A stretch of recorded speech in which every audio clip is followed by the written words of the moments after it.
Greetings from the Jazz Cloud. I'm Richie Zellen, and today we are going to explore a bebop lick and trace its spread throughout jazz history. And this is possible thanks to the Dig That Lick project. If you're not familiar with it, this project was started around 2017, led from Queen Mary University of London with partners in Germany and the United States. The team, made up of musicologists working with computer scientists, published data sets and interactive web tools that let you search thousands of solos for recurring melodic phrases and see who played them and when. Here's the process they used. 1. They chopped solos into short melodic chunks. 2. They grouped closely matching phrases so tiny variations count as the same lick. And 3, they mapped when and where each phrase appears in the recording. Now, why should this interest you as a player? Well, many of these repeatedly used phrases act like musical memes, small recognizable expressions that become part of the shared language of jazz. Learning them isn't about sounding unoriginal. It's about owning the vocabulary other musicians and listeners already recognize. When you drop a familiar lick at the right moment, you're speaking a common dialect. It communicates quickly to bandmates and connects with listeners because it sounds familiar. So, regardless of your instrument or level, stick with me.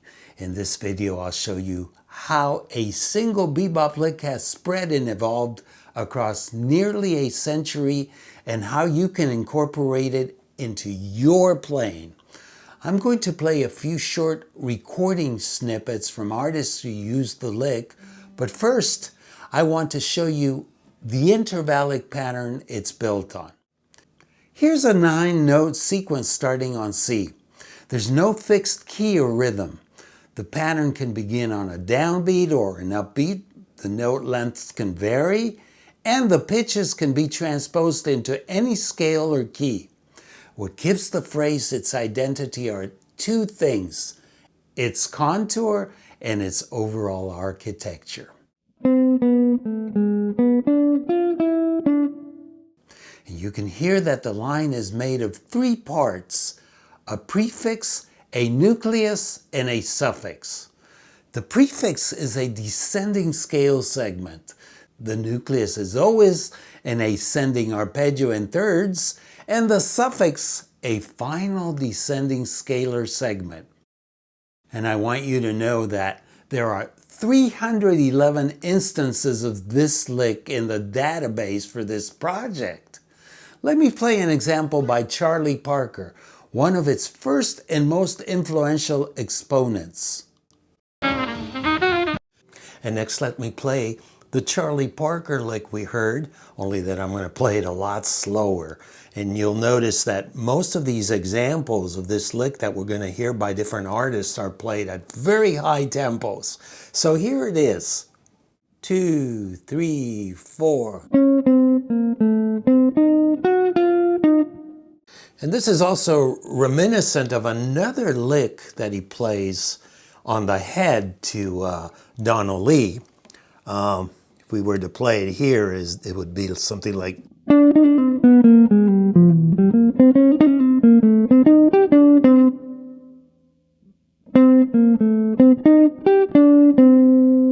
There it is. And I want you to be aware of this architecture because you will see that all the examples we are going to hear next are made up of the same formula or slight variations, usually in the prefix or suffix. Here's the same lick played by Charlie Parker in Coco. Notice that it is over a different harmony and its rhythmic placement is different, yet it is totally recognizable.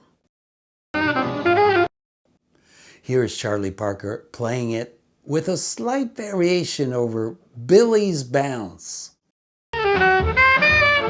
There are 115 instances of this lick in the Charlie Parker Omni book alone. And if you isolate them in recordings, they are instantly recognizable.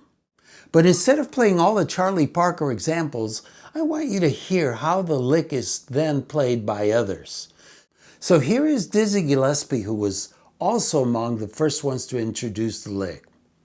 Now, did Bird influence Dizzy, or was it the other way around? Here's the lick in Dizzy's solo of his composition, Bebop. And here's the lick in Dizzy's solo over Groovin' High. All of the transcription segments you are seeing, as well as the recording portions, were provided by the Dig That Lick project. And I want to add a disclaimer regarding the notation. It was apparently computer generated by a system that doesn't understand the notation of swing eighth notes. So it is very literal, which sometimes makes it overly complicated to sight read. Also, sometimes the chord symbols are not that accurate or don't represent the true harmony the soloist was thinking over. In spite of all this, the actual notes of the selected licks are accurate, which is what matters here. So moving on, here is a variation of the lick by Sonny Stitt, who is greatly influenced by Charlie Parker. And here it is in a solo by Sonny Rollins over St. Thomas. Again, Sonny Rollins, this time over Weird Blues. And here is Dexter Gordon on Cheesecake. And once again, Dexter Gordon, this time over Society Red. Next, let's take a break from the saxophone players. And on that note, I want to mention that I was disappointed to find that very few guitarists are featured in the project's database. Here's a vibraphone player. This is Milt Jackson playing the lick on his solo over What's New. Here's a trumpet player again. This is Kenny Dorham playing the lick on his solo over Down Home. And we could spend hours exploring the inclusion in recordings from the 1940s and 1950s. But I want to give you a few samples of the lick as played in the post-bebop era. Here's Wynton Marsalis playing the lick over April in Paris. Here's Woody Shaw playing it on his solo over Dat Dare. And I want to end including a couple of selections from even more recent recordings. Here's Michael Brecker playing the lick on his solo over Confirmation as a sideman with Chick Corea. And finally, here is a selection by another saxophone player who is currently very popular, Chris Potter. And here he is playing the lick on his solo over an original called Item 1. So I believe this short selection of examples should provide a clear picture of why this has been established as a staple phrase in the jazz language. Let me show you a couple of 2-5-1 variations that incorporate it. Here is a minor 2-5 that can resolve to a minor or major 1 chord. 1, 2, 3, 4.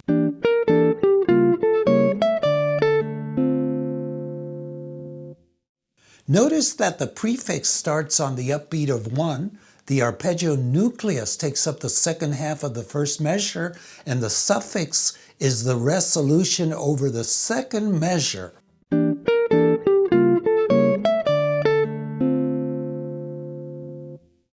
Here is a variation using different rhythmic values as well as their placement in the measures. 1, 2, 3, 4.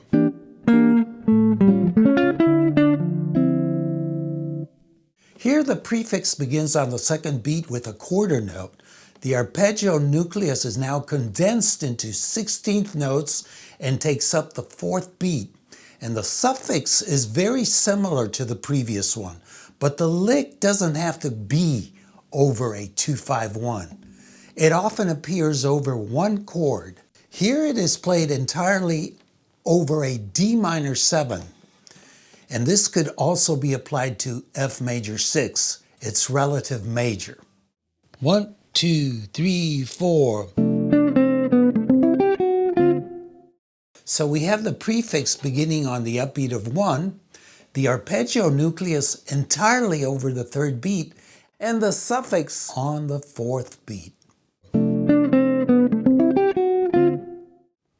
Next, I want to show you how I would use variations of this lick over portions of standards. But before I do, I want to tell you about the study package you can download for this lesson. It includes an 18-page PDF booklet including all the examples of transcriptions featured in this lesson and several more, as well as 15 variations of the bebop lick in regular notation and tab. MP3s of all the variations are also included. And you can download it for a very nominal contribution from jazzguitar.richiezellen.com/premium.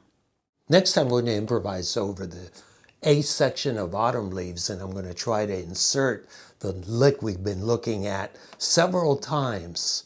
See if you can spot each time that I play it.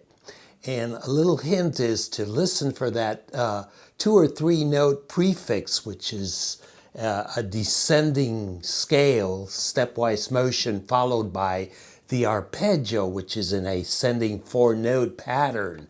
And that's the nucleus of the lick, and it gives it away.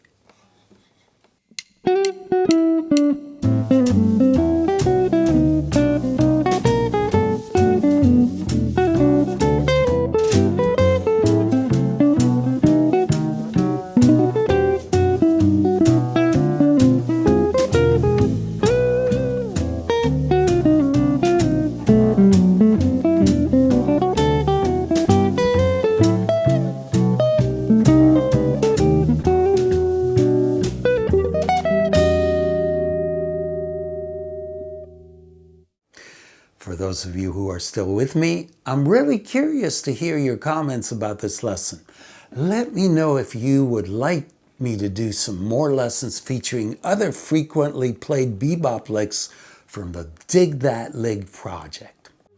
As usual, I appreciate your likes, and if this is your first time on this channel and you enjoyed this lesson, please be sure to subscribe.